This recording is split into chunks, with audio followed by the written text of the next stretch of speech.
fine, eh? Eee. Like Dorito flavors, they're changing all the time. Like seasons. Yeah, they are changing all the time. Episode 72. 72? 73? 72. It's episode 72. What up? How are you, man? Good, man. Welcome back to our listeners. Welcome to anyone that's new here. What's up? I had a pretty chill weekend, actually. Not going to lie. I mean, got a little saucy on Friday night watching the Warriors. Good dub there. But no, apart from that, I was looking forward to having a very relaxing weekend because I have been doing things like my 18-year-old self would usually be doing. Yeah. And this 28-year-old man can't hack it anymore. Yeah. So Time to put the body back in the garage for a weekend. yeah, pretty much. Caught up with Mum, Emma and Nina for lunch on Saturday, which was nice. George was off for a stag do. Hell yeah. Shoulders. Yeah. Oh, really? Yeah. Getting married? Yeah. Actually, no. He's got like kids and shit. Don't worry, that's not a shot. Yeah, but his personality, like, yeah. When he was like heavily involved in my life, he was like not a guy that was married. No. But it's been a while. Yeah. He's one of those guys. Hmm. So yeah, very chill. Did like the classic, maybe midnight on a Saturday night after gaming for a bit, sleep, Yeah. and then just the Andy Sunday prep. Yeah. Like, all right, get out my notepad, food shop, meal prep, washing, and just go through it all. And by like midday, I was done, ready for work, and I just had the most blissful Sunday afternoon. Fuck yeah. How nice. Oh, and then yeah, obviously we went saw a movie. Yeah, we did. We can get into that a little bit. Yeah. We what did I do over the weekend? Not a hell of a lot, man. Yeah, not much to report. Friday and Saturday, pretty chilled out. Sunday, as I approach my 28th birthday, Crazy. I had one of the most like late 20s in a relationship Sundays I've had in a while. We woke up, the sun was out. We went for a walk on the beach, which was nice. And then we came home and we went to my sister's like gender reveal kind of thing. Oh yeah, that's So right. it wasn't like a gender reveal. Like it was. We found out the gender of the baby. So I guess on a technical term, then yes, it did reveal a gender, but it wasn't like a big hullabaloo. It was just the family. 3 times. On the third one, it's kind of like, oh well. Well, they didn't do it for the first two, did they? No, they didn't. So And they really only did it this time because they were so not bothered about which way it went, and also Neve was super curious, and they were like, "Oh, we'll do it for her." yeah, So they found out that they're having another little girl. crazy. Yeah. So a little girl gang going on over there. I called Carl. Only nieces. Yeah, I called Carl, and it was one of those things like I wanted to give him a little bit of shit, but also be like, I'm sorry, but like also like congratulations, like Yeah. you know what I mean, like That sucks. At least you wanted it. yeah. No, I think it's cool, and what he said was perfect. He said, "Oh, if they're happy and they're healthy, then that's all that matters." And congrats to both of you guys. It's amazing. But yeah, it's one of those things. It's like, oh man, wish he had a boy as well. Because he's and yeah, not to say that young girls can't do this either and stuff like that. But Carl was very adventurous as a kid and loved his motocross and loved that bond with his old man. With the sport and things like that. Would have been cool to see him have the same sort of.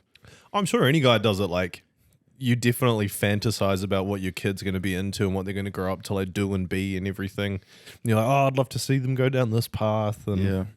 I don't know. I just mean more like the likelihood of, like, say if I had a daughter, the likelihood that she'll want to play football is higher than that she'd want to do motocross. Oh, definitely. Yeah. You know what I mean? That's I think that's just statistically speaking. Yeah. So something that, like, say Carl's into, like his trucks and the motocross, like They might just, fall down the way, maybe die in his bloodline.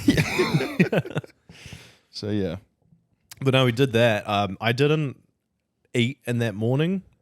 I don't know why, was just lounging around, and then went from beach walk, empty tummy, had a coffee,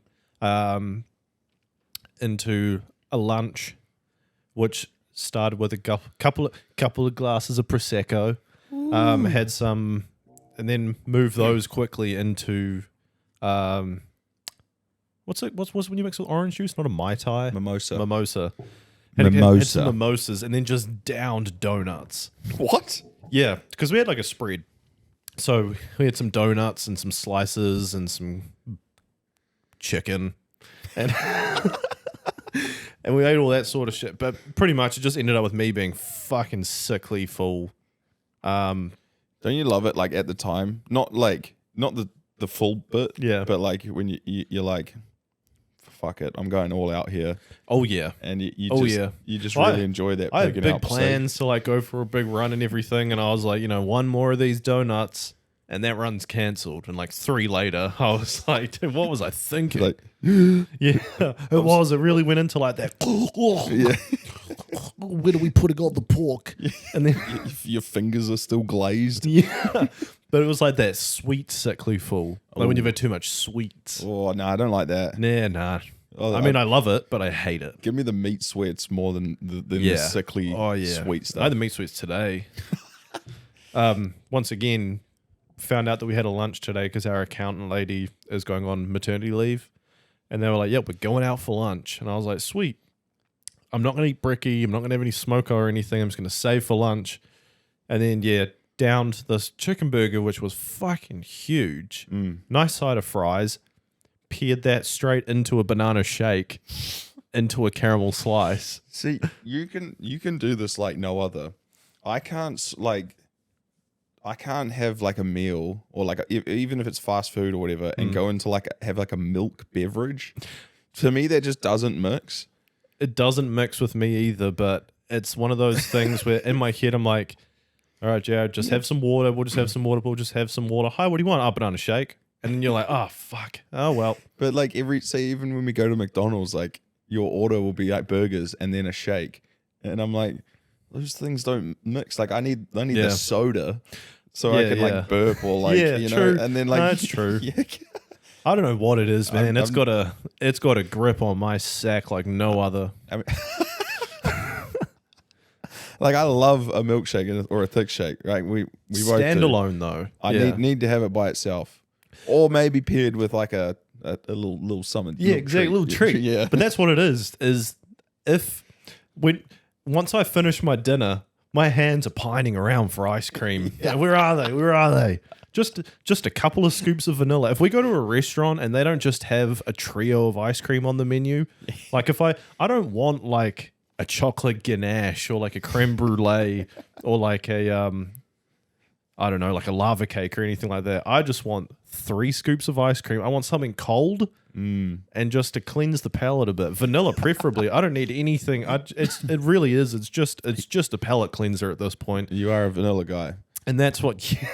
No, not like that. Yeah. I just mean like flavor. Yeah, I just like vanilla. I don't really like chocolate flavored stuff, but I love chocolate. Chocolate! But when that isn't an option, a la my lunch today, I think that I naturally gravitate towards the milkshake as my dairy... Right. My dairy delight. As your treaty afterwards. Yeah. Right. I see that. I can't do it after having like a meal. Yeah.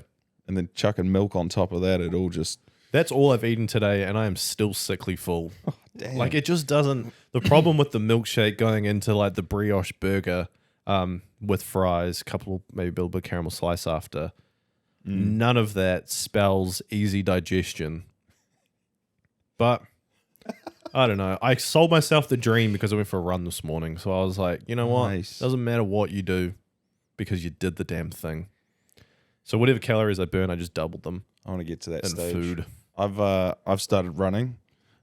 I've done say running. Running / walking / doing some exercise. I've been mapping areas like for like a run. Yeah, find your routes. Yeah, I found like a 2K route that I'm starting with, and then I've already mapped out like a 5K route, which I'm gonna like walk/run this weekend. Yeah.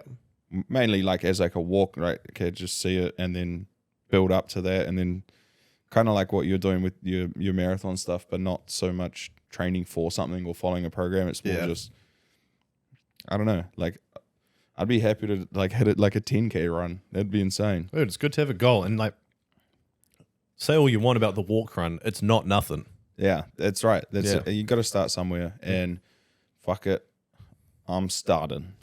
Hell yeah, that makes me happy. Yeah, I was talking with a colleague, and said to me to go to like shoe clinic. Yeah, because they like fit you proper running. That's what shoes. I did. You go walk on the treadmill. They do like go get properly fitted out, man. The change that it made. Yeah, like it does cost you a bit of a pretty penny because they're going to sell you the more expensive ones, but it is one of those things that seems like where you're paying for, like you get what you pay for.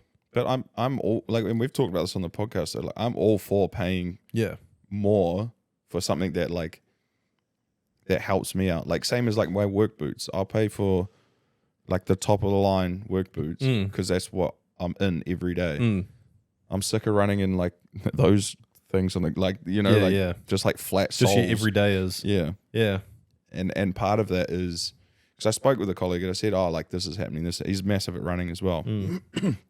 And he said, oh, it's because your shoes. And I was like, what? I didn't know that could cause all of these problems. First time running on Monday. Oh, what's today? Tuesday. Yeah. Last night, first time running where I actually felt like my hips. Yeah. I've never felt that in my life, like sore hips. Bro, it's the worst. Yeah. I put up with it fucking As soon as that pain came in, I thought of you. Yeah. And I was like, what the hell? I've never had that never felt it in there before. Mind you, I've stretch and roll like a motherfucker. I've never been this heavy, so that's probably part of it, you know? I think it's just when we get older, things that didn't hurt just start to hurt. You hear it all the time. Yeah, and I swear I've become like a bigger bitch about it as well. Like, it's like, oh, that's sore. Nah, over. Yeah. Done. Oh, God, you don't want to go too hard. Yeah. I'll tweak something. That's right. Part of me is like starts restricting myself because I'm like, well, if I want to keep this up and I want to go tomorrow, I better just walk this section just so I'm not fucked for tomorrow. And part of me is like, sees the logic in that, but also like, it's then you go listen to like David Goggins or something, and he's just like, push through it. Yeah, you're a little bit sore. Just push through it. You'll be fine. It's the mentality of when you're in that pain moment. I think that's okay to have that sort of mentality when your body can, like, your body's going to hurt every time if you continue to push yourself. But if your body's not accustomed to running at all, you're just going to do harm. Yeah.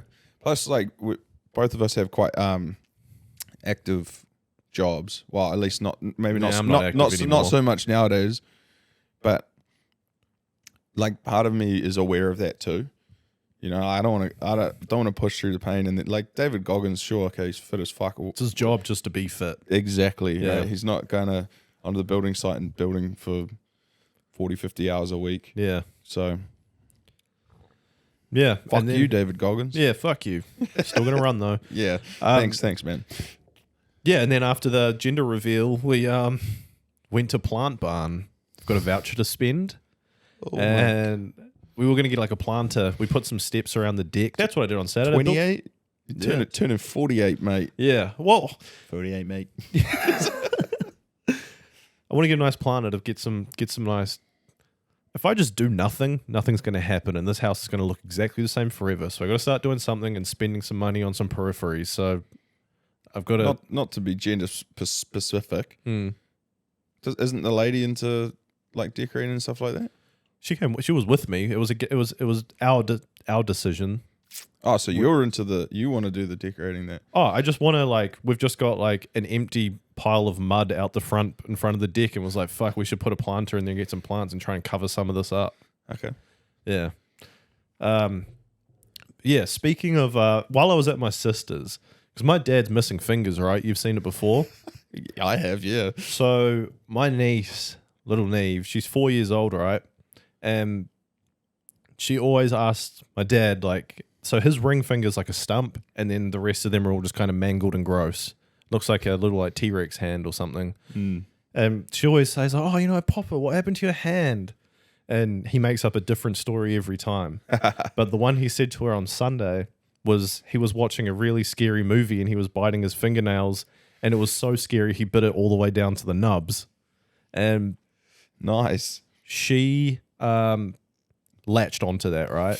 And I was talking to her like an hour or two later, and I was biting my fingernail. Like I do it when I'm not noticing. And she was like, Uncle Jared, don't. And I was like, why? And she was like, you'll bite your whole fingers off. And I was like, no, I won't. I'll be fine. Like, I'm okay, 4-year-old telling me what I will and won't do, and then just like chomp half my finger off. Yeah, 2 seconds later. Like, oh, God, it's gone. Like, that wasn't a wing. Like I haven't actually cut a part of my finger off before. The mandolin of 22. Oh, God, man. I was thinking about that the other day. That is literally the dumbest thing I've ever done. How happily I ran inside with my mandolin going, watch this. Bang, bang, bang. Looked at shit, finger, top of finger gone. But yeah, she was like, Uncle Jared, don't do it. You'll bite your whole fingers off. And I was like, where did you hear this? And she said, she was like, look at Popper's hand. And I was like, that thing? That wasn't. And then Dad was kind of like, gave me the wink. Go with it. Which put me onto the topic of some sort of like things that are instilled with you in a child, whether it be rational or irrational, but things you're afraid of as a child that just didn't make sense. Like in hindsight, not necessarily didn't make sense, but it's kind of funny now to think about. So irrational childhood fears. So I, when you posed this question to me, it took me a while to like get the cogs turning, thinking back all those years. But like I've got a few things. Like I actually called Mum. I called Mum first, and I was like, "Hey, like, what was I afraid of as a kid?" And she listed like 3 things that I was afraid of as a kid. Yeah, and I am still shit scared to them to this day. Oh, really? So whether I think they're still quite rational, and you could probably attest to them that they're still true. First is like, and I'll just go through this before I go into the actual childhood ones. I was always shit scared of deep ocean. Yeah. Still am. Shit scared of driving too fast in a vehicle. Still am. And as a kid, I was shit scared of fireworks. Still am. When we go to like you're like a Labrador or something, eh? Yeah. Or like a pet horse. Pet horse. Told you I'm a land mammal. I don't know. I don't like loud noises. Like, as a kid, like everyone would go around to like family friends for fireworks, and they'd start going off, and I apparently, like, all I wanted to do was just go home. I'd like sit inside, and like I wouldn't care that all cool colors and stuff like that. But I'd be like, my ears hurt. Yeah, this is childish. Take me home, mother. Where's my video games? I was a Gen Z kid in the millennium era. Yeah. Millennium? I don't know. Yeah. And so she listed all these things that I was like afraid of. And in my head, I was like, those are completely rational. And then I started going down the path that you've just said, like shit that my parents would tell me, like, as like, I don't know, just a way to get me to stop doing shit like a dumb kid. One of my favorites is my dad used to say this to me all the time. So you keep making a face like that, the wind will change and your face will get stuck. Oh, yeah. And part of me was like, no shot. But part of me was like, I want it to change. So I keep pulling the face. Like a throwback. I remember trying that once when I was a kid. There was like a strong northerly, and I looked at it and like threw up a face, and I was like, I'm going to be stuck like this. Yeah, this will be crack up. Yeah.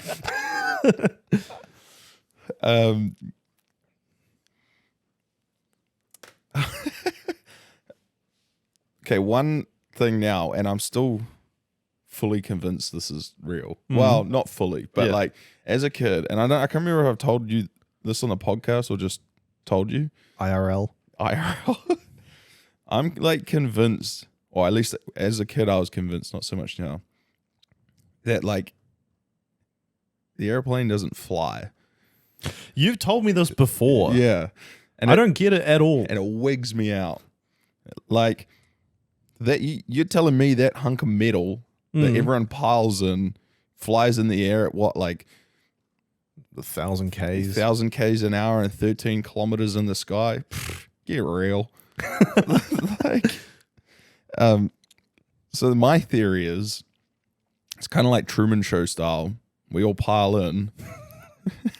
And while we're in there and locked in there, right, you can't open the doors. A little bit of rattling, you know. You've got your seatbelt on, no smoking.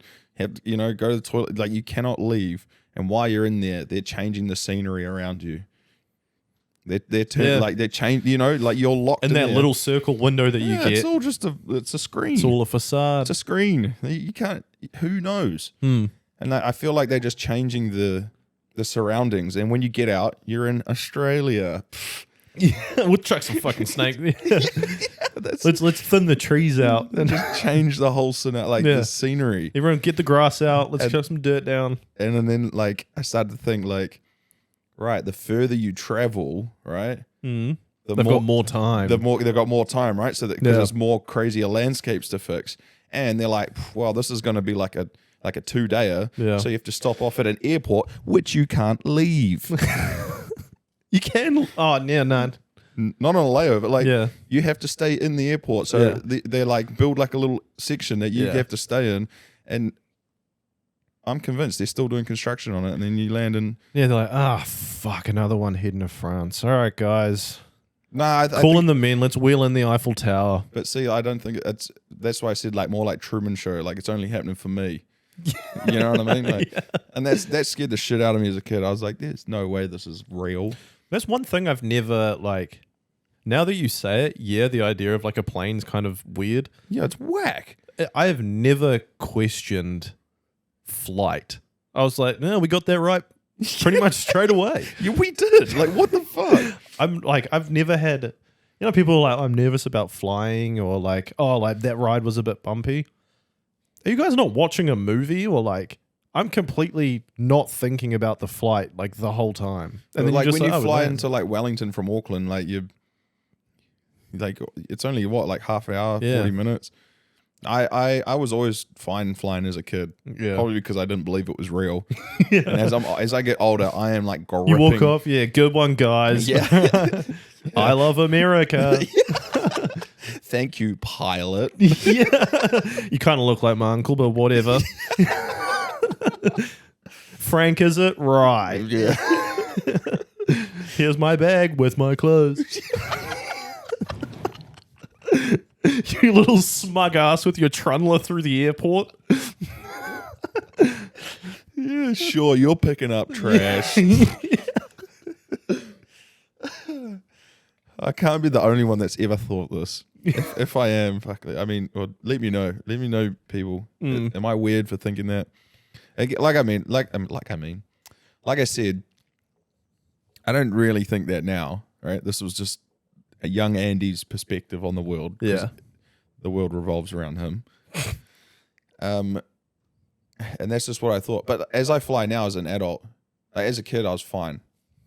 When I fly now, like I'm gripping the person next to me's leg. I'm like holding on, like spreading all fours, like trying to find a surface to like pressurize myself against, just so I don't fall out of the plane.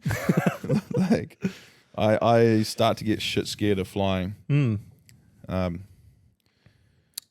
down, solitaire, music on. So my one's a lot less justified for my first one. Okay. I went a bit ham on that. I used to be really scared of Inspector Gadget. So much so. Is that like Matthew Broderick or just the... Yeah, Matthew Broderick specifically. Yeah. Not the cartoon. He can, you know, I was aware as a child that cartoons weren't real. Yeah. A lot like the world around you. I was... So much so was I scared of Inspector Gadget that there would have been a good 6-month stretch as a child that I slept with my legs curled up in a ball because I was convinced that Inspector Gadget was under my bed. And what freaked me out was the amount of limbs that he had. And I was like, he could get me from... He could be like Go-Go Gadget, like grappling hook, and he could just get me from anywhere. So when a little 7-year-old Jared walks in to go see Spider-Man 2 and Doc Ock comes out with the arms, I remember at the time I was like, hang on. I have only just got over Inspector Gadget. He is evolved. Yeah. But that one, less so. But yeah, it just freaked me out that this guy in a trench coat and a fedora was underneath my bed and had everything possible to take me. I had no idea what he'd do with me when he got me. I wasn't there yet, but I just knew he was after me specifically from a comedy childhood movie. Riddle me that. Damn. I don't remember having any, like, being scared of it, like, the dark or under my bed, like, any of that, like, normal stuff. I mean, I'm not saying Inspector Gadget's normal, but... Yeah. I was scared of the Cookie Time bear as well, but that one's less so. What? It was from a specific dream that, like, sat in my head. Fucking Bad Jelly the Witch. That shit scared me. Oh, yeah? Yeah, like the tape and the picture on the book of the covers. Yeah. Something to do with that shit. Me and Jordan both. The next one I have for you is a big thing that I was concerned about when I was young was jumping at the end of the escalator so my shoelaces didn't get sucked in. Bro, yes. And I remember one day actually witnessing someone's shoelace get caught in the escalator. No way. Yeah, way. And how old were you? Like past it? Like just past it. I'm with you. But I was like, to the point where I was like, oh, like it just doesn't happen. And then it happened. And it was like, gotcha, bitch. It's like when you first are just starting to, like, when you're a kid, like when you're just starting to, like, not believe in Santa or something. And then something happens and you're like, wait, is it? Or like you see a magician for the first time and you're like, this isn't real. And then he pulls off something. You're like, how the fuck did he do that? Yeah, motherfucker. Yeah. Yeah, so it just sucked me right back in. Once again, God knows what happens, but I just assume you just get minced in the mall. We lost another one. Yeah. Just chalk it up on the tally. There was a few like that, like those sort of things where it was like, my whole thing just ended with me being like ended or taken. Like I wasn't fearful of anything, of like I don't know, like I wasn't scared of going fast or anything like that, but it was just like, if it just sucks me into nowhere or if it just takes me, like that's what I was. Like my mum was so blasé and just let us wander as kids, like they wouldn't even notice. I don't know, I've always, and this might sound a bit morbid, even as a kid, like I had that mentality of like, well, if it happens, it happens. Like... Yeah, a kid that didn't believe the world existed had a very full, like, laissez-faire view of just like, well, I guess it's all going to happen. Something will get us. I mean, more like, if for whatever reason there was a monster under my bed and it took me, there's nothing I could do as a kid. So I was more of the opinion of like, well, if it's real, then good on him. He tricked me. And but like if it was people tricking me, you conniving motherfucker. Oh, dude, I watched Goosebumps once as a child, right? And it was, I've told this story before on the pod, I think, where a dummy comes to life. And I was really scared of dummies, right? I was always scared of dummies, or like any sort of doll or anything like that. Still freaks me the fuck out. Not so shit hot on it. Ladies, if you've got like stuffed toys and shit like that, it's not cool. That thing can come alive. Fuck them off. But yeah, I remember going to school, like primary school assembly or whatever it was, and then they were like, "And our special guest," and they wheel in a dummy and a ventriloquist. And my mum said she was like, she still tells the story of, she was like, I remember picking you up from the office and you were like uncontrollably like crying. Fuck like that. The teachers were like, no, we had to rush him out. Like he just apparently I just had a full meltdown on the spot. Probably pissed myself. Fuck. No, I think that's justified. Fuck those things. Yeah. But yeah, like fuck it, man. Then you get like the what's the thing with the giraffe and the go down to the school and Harold the giraffe. Yeah. Life education van. That thing was pretty sick. That was cool, but that was a treat. Yeah. That was such a treat. I guess it's not like wheeling in a dummy. Yeah. Bit different. Another thing I was scared of when I was young, and this is not doesn't go the way you think it was, is dogs that jump up. And this wasn't because I was scared of dogs or anything, and I didn't even care if they jumped up. But there is a specific reason I didn't like when they jumped up. So, you know me and dogs, mate. Yeah, we grew up with like a Rottweiler, right? And loved them. We had to get rid of it apparently because when he got old, he got a little bit territorial, and I wandered into his kennel, and he had a bit of a go. I have no memory of that. Didn't take my view on Rottweilers, whatever. But we went round to my dad's mate, Aaron, shout out the Warthog, and shout him out. He had this big Rottie called Zeus. Nice. And he was always like, whenever we went over there, he was in his pen, like he had a bit of like a run set up for him. And one day I went out to play, they had like a nice lawn, and I'd always go out there and like kick a ball around and shit while my dad was hanging out. And I was kicking the ball around one day, and I kicked it over to like the dog pen and went to go get it. And I was like, holy fuck, the gate's open. Zeus is somewhere. And I freaked the out. Scurry in the background, like, and I, next thing you know, I am bowled onto my tummy, right? And I kind of like freak out, yell. And I'm like, oh! Dad and Aaron come out. And then rather than do anything, I remember looking over and they just point and will piss themselves while this Rottweiler mounts and shags the shit out of me. I was fucking this is a safe space, man.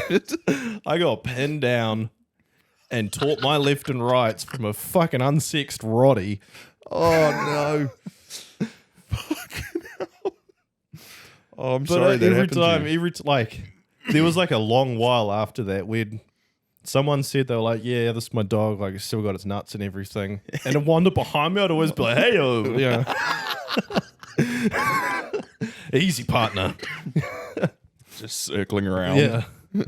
We got to sniff butts first. Yeah. Buy me some chow first. Yeah. Yeah. But, yeah, you know me and dogs, like, for me, I'm not necessarily a dog person, but I like dogs. Like, say, like, mum's dogs I get along with. For me, it's like, has to be specific dogs. Yeah. Like, I have to get to know them first. In general, like, for me, it's weird. Like, people forget that, like, people and dogs and everything, we're all fucking animals. If they decide to snap, that thing will fucking kill you. Like, this plays perfectly in what I have to say next. You know what I mean? Like, yeah. That's where I get scared, like, of big dogs. Yeah. You know, where just they because we got a brain doesn't mean they can't just fucking maul us. Exactly. Like, they're like, you know, the like big ones that walk up next to you and then they're like at like fucking shoulder height or like hip height, and I'm just there like, holy fuck, this thing. Yeah, this thing could fight. Like, if it wanted to, it could kill me, and there's nothing I could do, and that's where the fear stems from. Have you ever been thrown off a horse? I've never been on a horse. I've been thrown off a horse a couple times. Very like, you're kind of like, oh, I'm in his world. Yeah. Well, shit, you. If you jump on the back of something, then, I mean, look at that Roddy, what it did to you. Yeah. I was intruded on. So the next one that I had, which is down the same sort of path, but this one doesn't involve any sort of sexual assault. I'm so sorry, I shouldn't laugh at that. I saw you searching for the words and just landed with like with just saying what it exactly was. I was trying to dance around it and thought, fuck, man, you know. You know, if we're skating on ice, we might as well tap dance. Yes. Hey, sexual assault is not okay. Yeah, I'm not laughing at it. Oh, no.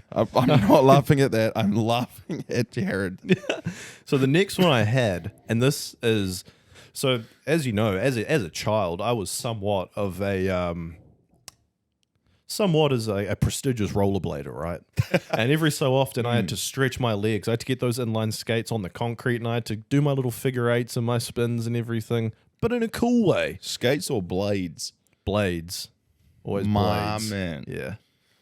Not skate. The ones that as we've gotten older, we're way more into.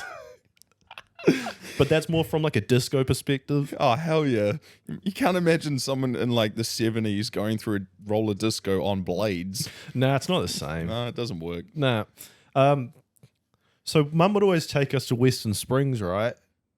Which, for anyone that doesn't know, is like a big fuck off park in Auckland. And back in the day, it was just like the park.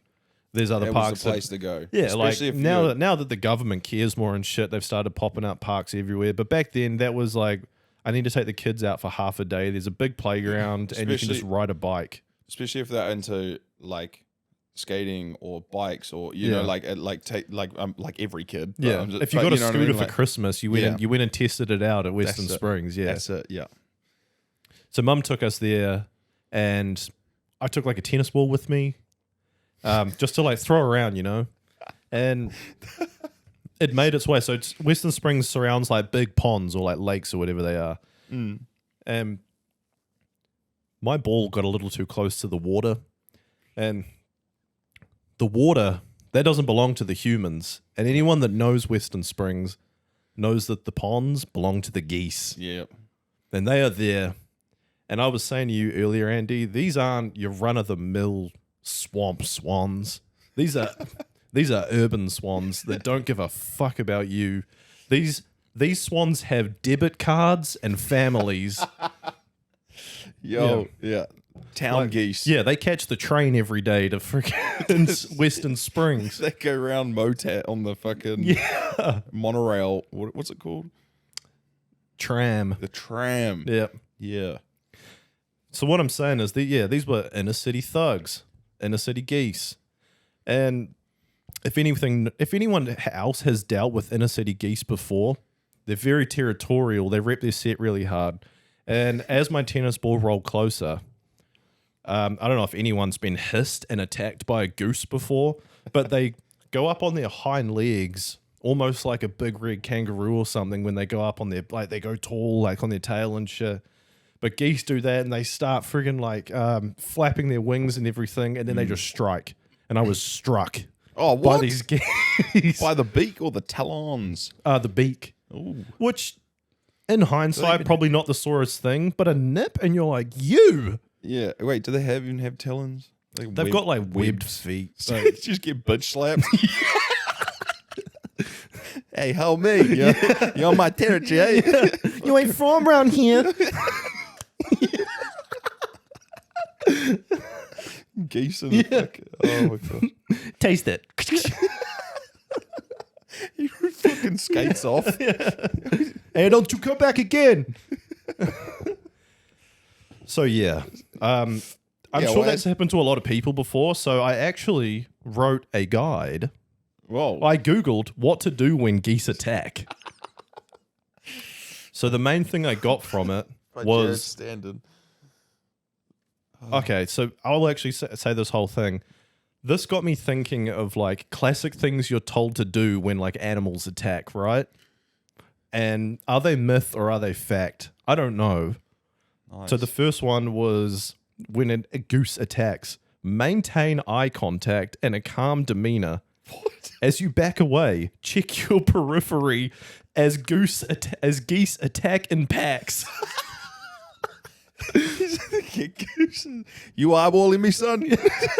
What do you mean? You got to eyeball a geese? I said it to I was talking about this with the lady, and she said straight away, she's like, "Oh, you got to goose a goose when it gooses you." And then I like that. She was like, "The only thing worse than getting fucked up by a goose is not putting up a fight." Getting bitched by a goose. You've just been slapped the shit out of. I'm a tennis ball down and roller skates on grass. I've got mud in my ball bearings for this. Yeah. I feel like that's like not the thing to do. I feel like I could outrun a goose. Right? They've got so much neck. Surely like a classic Austin Powers like judo chop. Like that'll do the job. Yeah. Karate. Yeah. Judo not known for its chops. But what? What do you mean you gotta eyeball the goose and stand up to him? What? I don't know. That does not sound right. The next one I have is how to break up a dog fight. And this is shove your fingers in their asses. I've heard that as a I've heard that before, but I've heard a worse one as an adult. I don't know if it's true or not. What's that? About his front legs. You just pull him to the side Oh, yeah? I don't want to say it because it sounds horrific, and there's probably a lot of dog fans out there. Makes sense. Yeah, moving on. But yeah, the next one I had was punching a shark in the nose. Yeah. When I am in the deep ocean and I'm being attacked by a shark, I don't know if anyone's tried to do anything in the water. It doesn't happen that fast. Yeah, you ever, like, as a kid, try and punch underwater? Yeah. And how slow it would We go? were just even trying to run. Like Mick Fanning's proved it. He was attacked during like J-Bay, like an actual surf comp, and punched in the nose and like fought it off, all caught on camera. Like during a proper surf, like World Surf League so event. it works. Yeah, it works. But you've got to be fucking Floyd Mayweather to land a stiff jab on a shark's nose while it's tearing your leg off. Yeah. Fuck, see, I just avoid that at all costs and Yeah. don't go in the water. The next one I have for you is if a bear approaches you, just play dead. I actually like researched this one and someone said, don't play dead. It will just toss you around and kill you. Yeah. It's the same thing of like, if you see a bear, it's pretty much too late. Like, Yeah. it's the classic, like, if you see a baby bear, you're fucked because the mum's around and it's pissed off. Yeah. You know, screw that. So it just said, the real advice was run and fight for your life, which I think is the case with everything, right? Unless you're in the water, Yeah. then it's just swim and fight for your life. How funny is it though when you see, it's not actually that funny, but when you see videos of like bear attacks and that, and like the people are like, you know, get back, like, yeah, and they're like, they're like, be big, be big, yeah. And then the bear's probably looking at it like, bro, why the fuck is my food talking? Like, dude, shut up. He's really just thinking, ooh, more food for me. Yeah. Make yourself big. He's like, oh, my food is growing. Yeah, more of it. Yeah. The other one that I also found funny that I was thinking about is like, this also isn't funny, but it is. When people, like you see in like Canada or whatever, and they raise these baby bears and they like bottle feed them and everything, and then they set them out into the wild, and then you hear the stories of like they came back and attacked them or something, and you'll be like, kids, it's Cooper the grizzly, he's back. And then it just comes back and like lifts you off the ground, like running out, like, yeah, just mangles you. yeah. Oh, Call dad. It's Cooper, he's got me. I can see that so clearly in my head. Oh, fuck. I mean, I was talking about this with a colleague the other day, like how fucking lucky we are in New Zealand that however many millions or billions of years ago that like we just like split off Yeah. and just became our own country, you know, like our own landmass Yeah. with nothing that can kill you. Well, at the time we had the moa, which was the biggest bird in the world. Yeah, they wouldn't kill you though. It had like, Didn't it? so like it was like a cassowary that was like 10 foot tall. Yeah, but well, But then yeah, they were maybe just then. like, and the Haas eagle and that shit. those looks like some fat drumsticks. We'll kill them and eat them all. Yeah, hey, I don't blame them. Yeah. I would have thought the same thing. But you know what I mean? Like Australia got the brunt of it. Like, let's be fair. But like, what are the fucking chances that we like, you know, like this tiny part of Yeah. this section broke off and then like nothing came with it. What do we like, got? A couple of flightless birds. Yeah.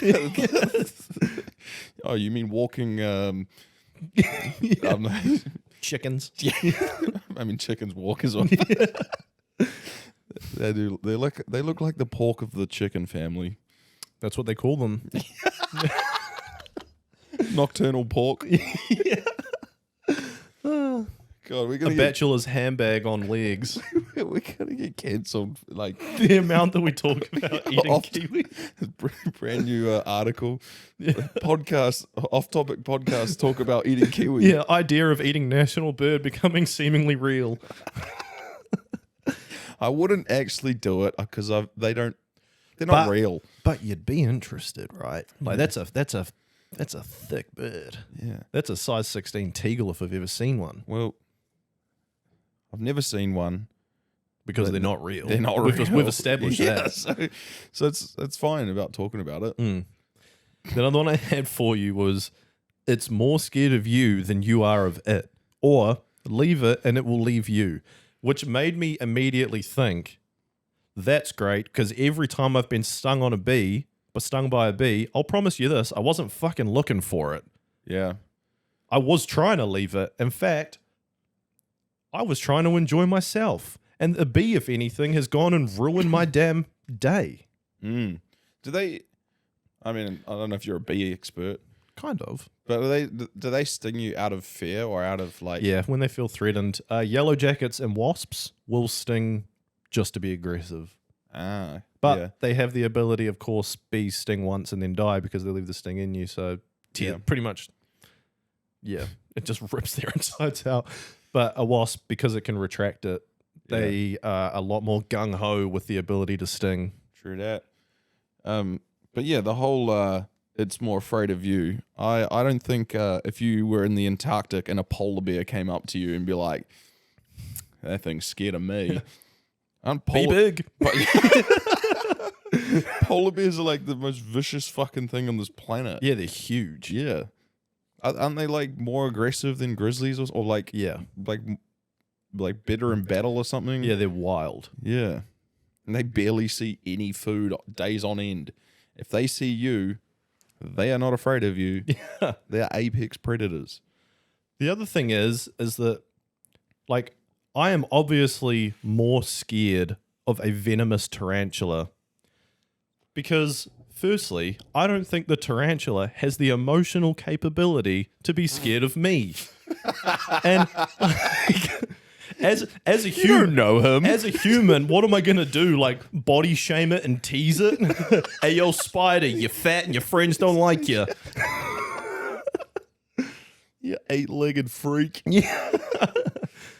What? Like it's just like, okay, dude. Also, I don't know if this is true, but I heard when I was a kid that you can't just like stomp on a tarantula. Like they have the ability to like collapse their bodies so they can just like pancake. Lies. Could be so wrong. What if you can do that? Anything with a skeleton. Yeah, what if you just... Oh, wait, do they have skeletons? Are they I don't like... know, man. Are they... What are those things called? Exoskeletons or whatever? They don't have like... I don't know. Nature chat. Yeah. So yeah, that was my review of animals. That's... not sure I agree with the geese thing. Yeah. What? Like, fucking stand up and like... Yeah, go into like a western with it. Step them out. Like, yeah. I like the idea of having to like be aware of your surroundings because... Yeah, the periphery. Yeah. Imagine returning to your mum, like t-shirt and tatters, like you've got your freaking roller skates, like all the wheels are missing. Like, what happened? And it was like, dude, I got rolled by like 8 geese. I can see like they stole my wallet. See you squaring up with one, and then like one comes out of the water to your right, and it's like got a knife, and then like he's calling for backup. That's what I mean, man. These inner city geese, like you can't fuck around. Kylian Mbappe. Oh, what about him? So you saw the news today about him? I did. 22 euros per second. So he was offered a contract, right? And I've done a bit of math with it. So what is happening is contract plus endorsements would net him, translated into New Zealand coin, $1,248,082,633.70. Damn. Did you break it down for... Which works out as 34... In the Saudi Arabian League, they play 34 games in a season, 90 minutes a game, works out at 3,060 minutes, which would mean for his on-field minutes, he is making $407,870 per minute. Damn. And I've gone further. He's had a big season. This is how I would spend my $1.2 billion. Now, I know what you're thinking. All of these are going to... Each thing I list here equates to $1.2 billion, right? So it's not a case of... He's already got hundreds of millions of dollars. Yeah. He's been through contracts, yeah. He's had a big season, right? He wants to go on a holiday. Where could he go? It doesn't matter.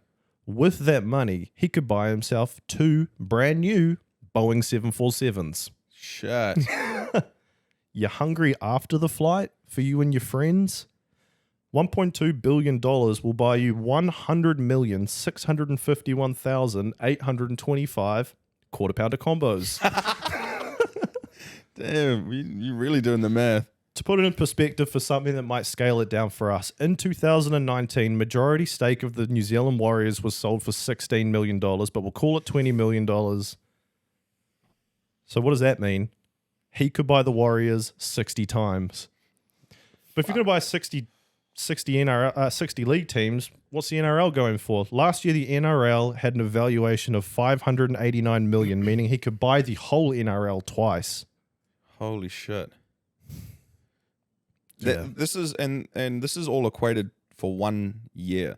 34 games. Yeah. Yeah. Like his contract was 700 million euros plus endorsements for 1 season. Yeah. Which is nuts, right?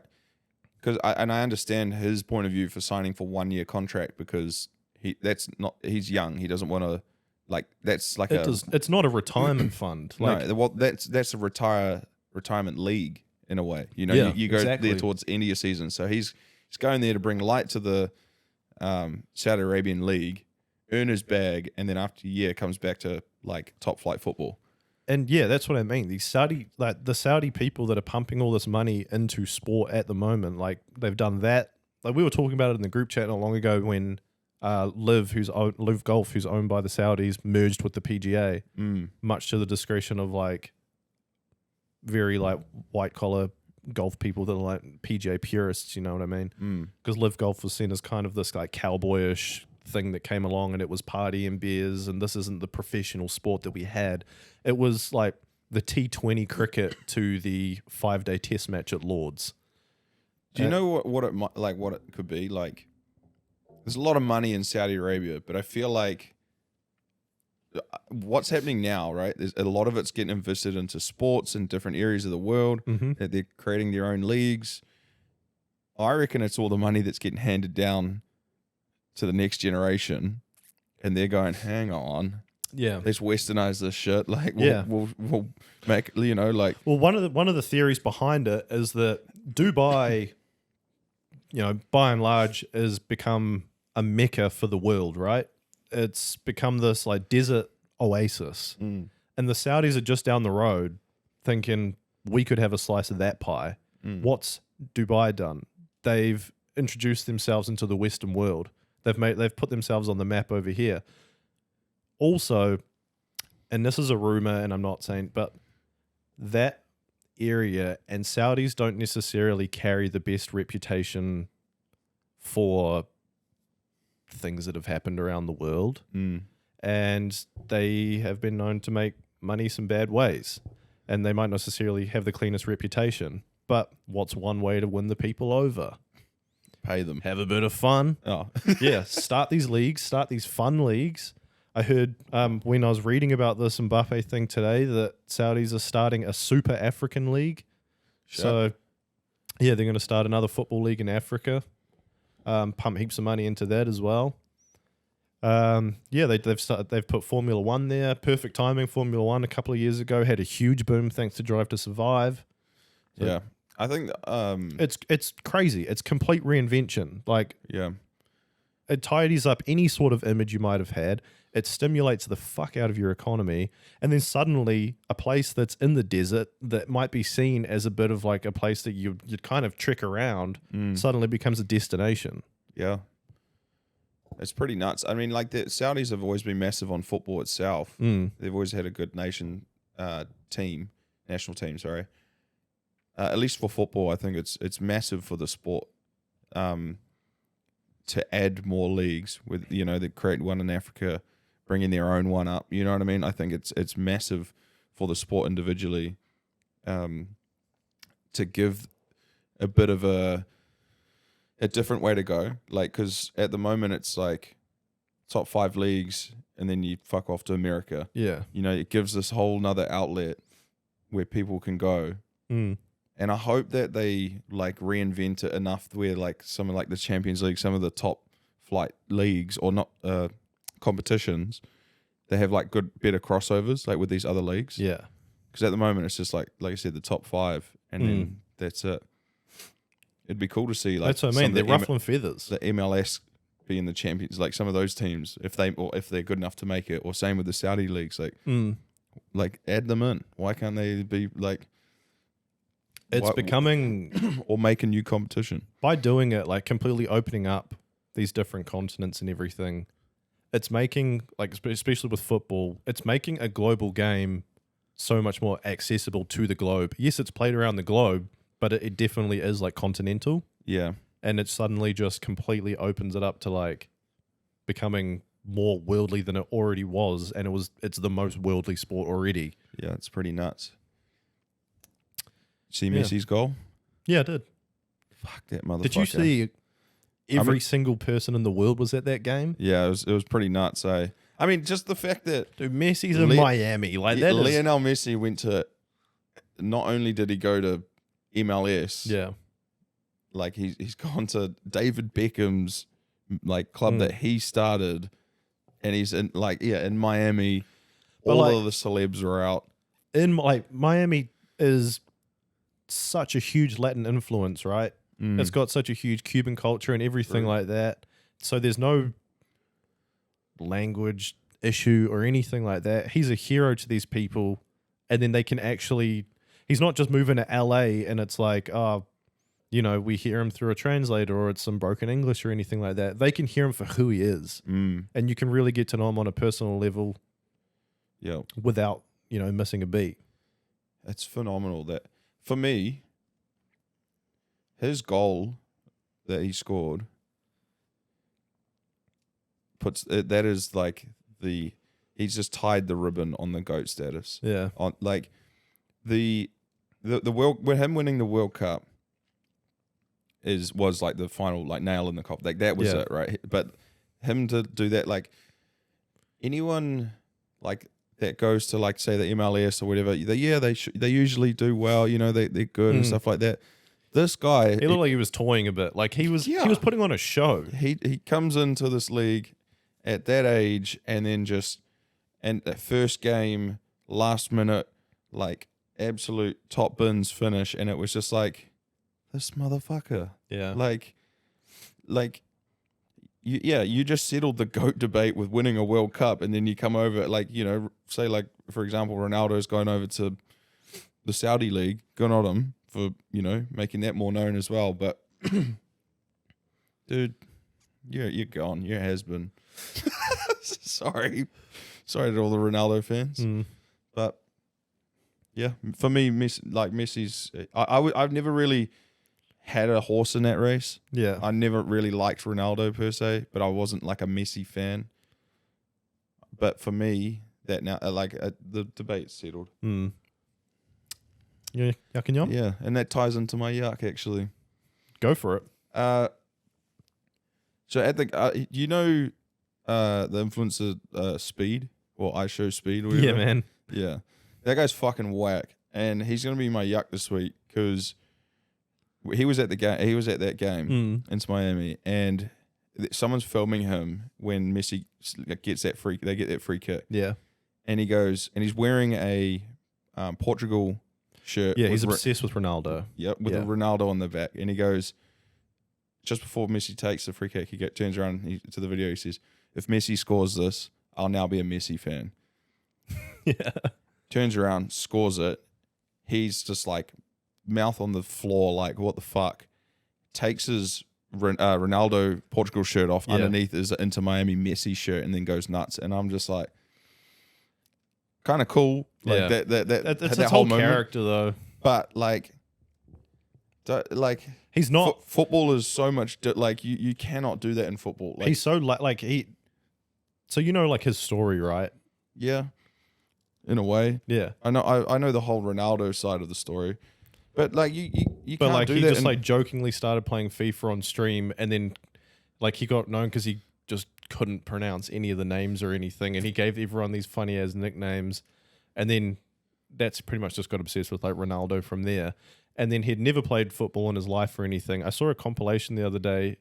He genuinely trains, and people are like, "Holy fuck!" Like in a year, he's become really good or whatever. Well, he's got time and money, and he's young. Oh yeah. He just finished high school. For me, bro, you can do that in like many sports. You can switch between teams, follow individuals, things like that. But for me, like football is like your team and like your players, and that's it. Like, Yeah. sure, follow a superstar. Maybe if they jump around a few clubs, you cannot make that switch like that on the spot. Yeah. He was prepared. He had the shirt underneath. No What's doubt. Ronaldo thinking? No he doubt sees he's that? been flown out by Inter Miami just to be at the game. Yeah, exactly. But what's Ronaldo thinking when he sees that now? He's like, Dude, there's the video of him meeting Ronaldo. Ronaldo does not give a fuck about him. He's like crying at his feet. Ronaldo's kind of like, yo, like, who are you, dude? here's my keys. Don't scratch it. What's your yuck? My yuck this week is Elon Musk. What? So I understand that Elon Musk has like workers and he's set up all these companies and he's allowed himself to like, a lot of people are doing the work for him, and I know that he's still kind of like masterminding the whole thing, but he's kind of like inserted himself as like a pseudo celebrity now, and he just recently changed the name of Twitter to X. Oh, really? Yeah, and is that like actually gone live and like? Yeah, and he announced like the other day, and then like this is meant to be the guy that takes us to Mars, and I feel like he was someone that maybe never quite got the attention, and then now because of all this, he's getting attention. And I'm like, that's what I mean by like. But it is his brand, like SpaceX. Yeah, I know. That's what I mean by like, it's not the worst thing in the world. Like, he's the face of it. Yeah. But just the whole Twitter shenanigans, and I haven't read too much into it, to be honest, but it's just like, I don't know, like this was like meant to be this huge leap for humanity, and I feel like he's been sucked up into becoming like an influencer. Yeah, it looks like he's now just toying with people's social lives, like buys Twitter, fucks around with it. I've heard, I don't use Twitter, but I've heard there's been a lot of problems and stuff with him taking over with it. Yeah, you know, and but it's just like, you know, in the grand scheme of things, like you were like the great hope. Yeah. It's like don't worry about that shit, man. Like who cares if you don't drink on that? Like you smoke weed on Joe Rogan. That was cool. That was cool to see that like you're a human.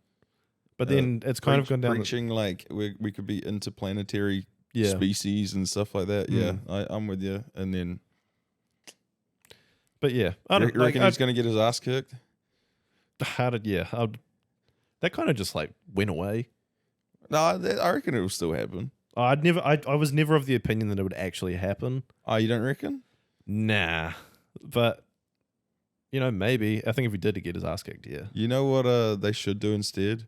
Like the robo wars. Oh, and they man. But they just build like AI robots to battle. Fuck yeah. You know, like instead of just like that, like big like square sort of with thing, like a friggin' like a shell with a hammer skilly in it. Yeah.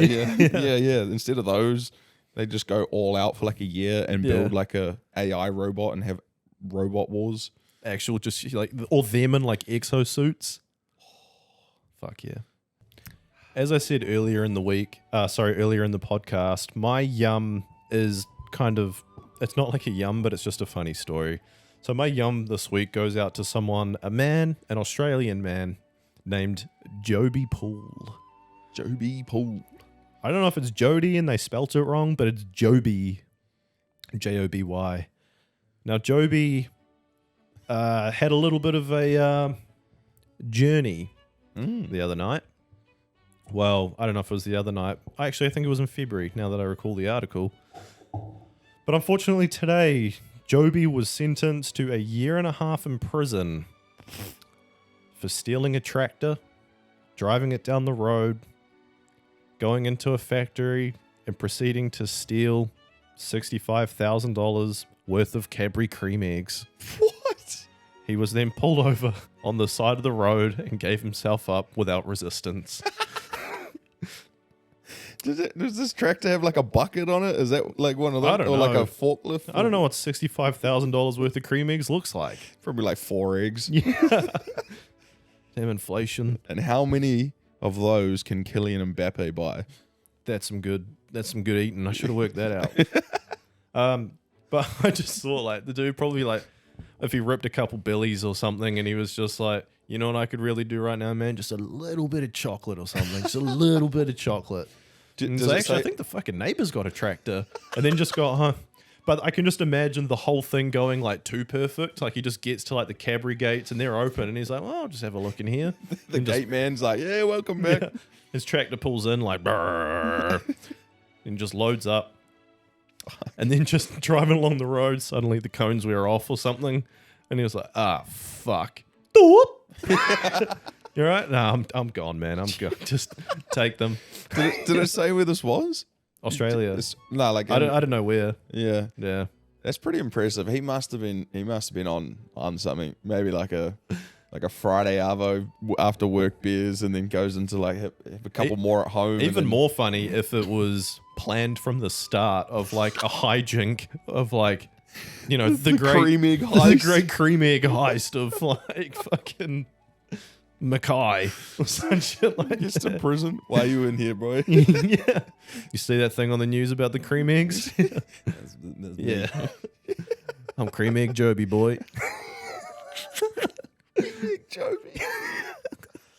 Fear me. Oh, I can't. All right, bring us home, Andy. What's your yum? My yum this week goes to the mighty New Zealand Warriors. Woo!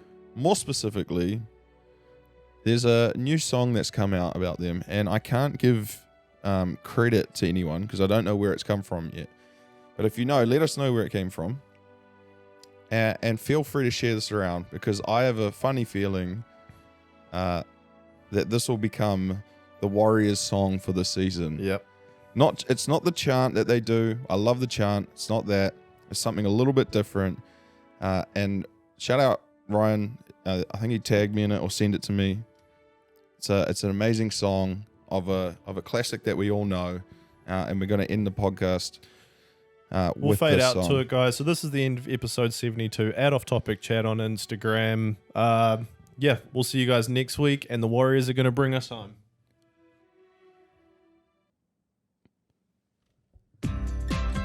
Cheers, Arno. This could be our year. Up the wars. When Marcelo runs it back, Tohu's leading from the front. We're moving up the table like a hot cross bun. Then we see Shuey Guy, the coach's box behind. Blocker Roach is saying that the team is doing fine. Shawnee shows a six-pack, Dylan just scores some tries. Looking at his curls, is that a perm? Us Channel 9? Up the wires. Yeah. Up the wires, up the wires. Bringing out of trouble with Chance running from the back. Then we give the ball off to our big monster pack. AFB and Mitch Barnett, Jackson Ford Bunsey. If the ref's rubbish, then our sponsor sends a tweet. Up the wires. Up the wires, up the wires. Ooh, Stacey, ooh, Stacey. Well, he's amazing, well, he's amazing. From the time he took the job, from the time he took the job. Right, I'm glad he took the job. From the time he took the job, he's got my faith. Bandwagoners out, it's the hottest team in town. Go Media Stadium's packed and the Joker's in the crowd. The Fox League crew and Bossy too, games live on Sky. Run it from the back fence, then we send it out wide. SJ says, give me the ball. Egan passed along. Those training moves are breaking hooves with the ball bros on. TB bit a bevy, mean day at the park. Wanna know the rest? Hey, get to Mount Smart. Up the wires. Up the wires, up the wires. So good. Ah, that's good shit. Ooh, baby. That bitch is crazy. The Mad Butch is crazy. Every time he's in the lounge. Every time he's in the lounge. And Mount Smarty's at the lounge. Every time he's in the lounge. It's just a matter of faith. Play it at the Ticker Tape Parade. Oh, yeah. It's happening. Shout out to OMC. A matter Up the wires. See you next week. Peace. Later.